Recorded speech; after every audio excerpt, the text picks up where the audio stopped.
Big TV భక్తి సమాచారం WhatsApp ఛానల్లో జాయిన్ అవ్వండి. అన్ని విశేషాలు ఎప్పటికప్పుడు తెలుసుకోండి.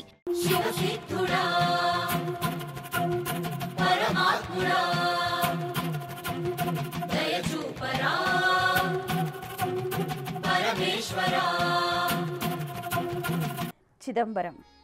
ఆకాశం అంటే శూన్యం. ఆ శూన్యం నుంచే పరమేశ్వరుని నాట్య విన్యాస స్వరూపంగా సృష్టి వికాసం జరిగిందంటారు. సహజంగా లింగరూపుడై పూజలందుకునే శివుడు చిదంబర క్షేత్రంలో నటరాజుగా దర్శనమిస్తాడు. ఊర్ధ్వ తాండవమూర్తిగా చిదంబర నటరాజ దర్శనం పులకింపజేసే దృశ్యం. ఆకాశ తత్వాన్ని దర్శింపజేసే చిదంబర రహస్యం నేటికి జిజ్ఞాసులకు ఆసక్తిదాయకం. పంచభూతాల్లో ఒకటైన ఆకాశలింగంగా శివుడు కొలువు తీరిన క్షేత్రం చిదంబరం. చిత్ అంటే జ్ఞానం లేదా ఆనందం. అంబరం అంటే ఆకాశం లేదా అనంతమని అర్థం. అనంతమైన జ్ఞానాన్ని లేదా ఆనందాన్ని అందించే క్షేత్రం కనుక ఈ క్షేత్రానికి చిదంబరం అనే పేరు వచ్చినట్లు తెలుస్తుంది.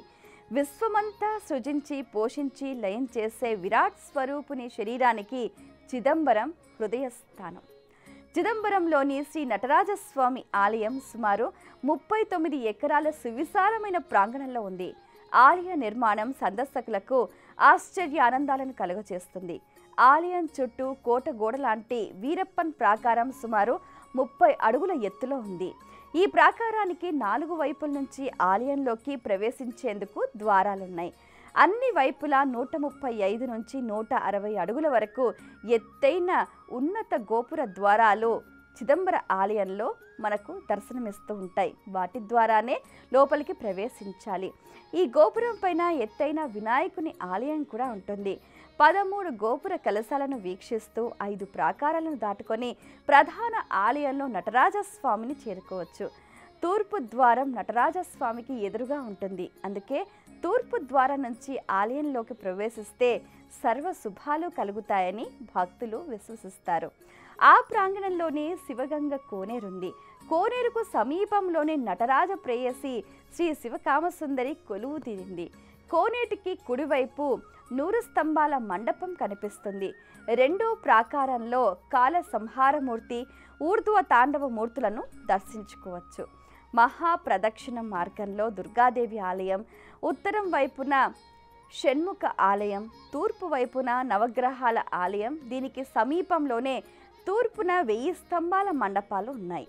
1000 స్తంభాల మండపానికి దగ్గరలో రాజసభ ఉంటుంది. దానికి దక్షిణం వైపున ప్రధాన ఆలయంలోకి ప్రవేశించే మహోన్నత నిర్మాణం మొదటి ప్రాకారంలో 8 అడుగుల మార్గం ఉంటుంది. ఆలయంలో ప్రధానంగా 5 మండపాలున్నాయి. వీటిని సభలు అంటారు. అందులో మొదటిది చిత్ సభ. దీన్నే చిత్రాంబళం అని పిలుస్తారు. నటరాజస్వామి కొలువు తీరిన ప్రధాన ఆలయం ఈ సభలోనే ఉంటుంది. రెండోది కనక సభ. దీనికే పొన్నాంబళం అనే పేరు. నటరాజస్వామికి పూజలు ఈ సభలోనే జరుగుతాయి. అంతేకాకుండా రత్న సభాపతి స్వామిగా పిలిచే శివలింగంతో పాటు ఆలయంలో ఉన్న స్ఫటికలింగానికి అభిషేకాలు, అర్చనలు ఈ సభలోనే జరుగుతాయి. మూడో సభ దేవసభ. దీనికే పేరంబళం అనే పేరు. ఈ సభ నటరాజస్వామికి తూర్పు దిశలో ఉంది. ఇక్కడే ఉత్సవమూర్తులకు అభిషేకాలు, అలంకారాలు వంటివి చేస్తూ ఉంటారు. 4వ సభ నృత్య సభ. దీనికే నృత్య మండపం అనే పేరు కూడా ఉంది.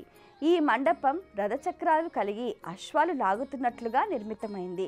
ఈ మండపంలో ఊర్ధ్వ తాండవ నటరాజు, కాళీమాతల విగ్రహాలు కూడా కొలువు తీరి ఉన్నాయి. ఇక 5వ సభకు రాజసభ అనే పేరు. సుమారు 103 మీటర్ల పొడవు, 58 మీటర్ల వెడల్పు ఉన్న రాజసభలోనే సెక్యులార్ పెరియా పురాణాన్ని రచించినట్టు చెబుతారు. ఈ మండపంలోనే పట్టాభిషేకాలు, నృత్య ప్రదర్శనలు వంటివి నిత్యం జరుగుతూ ఉంటాయి. ప్రధాన ఆలయం పైన చితసభ, కనక సభ 2 కలిసి ఉన్నాయి. రెండింటికి కలిపి పైన ఉన్న గోపురానికి బంగారు తాపడం చేశారు. ఈ 5 సభలే కాకుండా చిదంబర క్షేత్రానికి మరో 108 సభలున్నాయి. వాటిలో మధురై వంటి క్షేత్రాలు కూడా ఉన్నాయి.